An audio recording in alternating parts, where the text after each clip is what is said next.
பிரபல யூடியூபரும் அரசியல் விமர்சகருமான சவுக்கு சங்கரின் 8ஆம் வகுப்பு படிக்கும் மகன் தூக்கிட்டு தற்கொலை செய்து கொண்ட சம்பவம் தமிழ்நாடு முழுவதும் பெரும் அதிர்ச்சியையும் சோகத்தையும் ஏற்படுத்தியுள்ளது.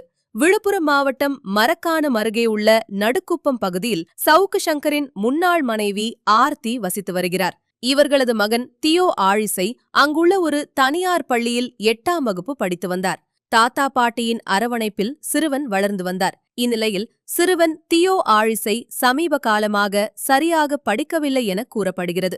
இதனால் படிப்பில் கவனம் செலுத்துமாறு அவரது தாயார் கண்டித்துள்ளார். தாயாரின் கண்டிப்பால் மன உளைச்சலுக்கு ஆளான சிறுவன் வீட்டின் பின்புறமிருந்த வேப்ப மரத்தில் தூக்கிட்டு தற்கொலை செய்து கொண்டுள்ளார். குடும்பத்தினர் சிறுவனை மீட்டு மருத்துவமனைக்கு கொண்டு சென்ற போதிலும் அவர் ஏற்கனவே உயிரிழந்து விட்டதாக மருத்துவர்கள் தெரிவித்துள்ளனர். சம்பவ இடத்திற்கு வந்த மரக்காணம் காவல்துறையினர் உடலை கைப்பற்றி உடற்கூராய்வுக்காக அனுப்பி வைத்தனர். தாயார் கண்டித்தது மட்டும்தான் காரணமா அல்லது வேறு ஏதேனும் பின்னணி உள்ளதா என்ற கோணத்தில் போலீசார் வழக்கு பதிவு செய்து தீவிர விசாரணை நடத்தி வருகின்றனர். பள்ளி மாணவர் ஒருவர் எடுத்த இந்த விபரீத முடிவு அப்பகுதியில் பெரும் சோகத்தை ஏற்படுத்தியுள்ளது.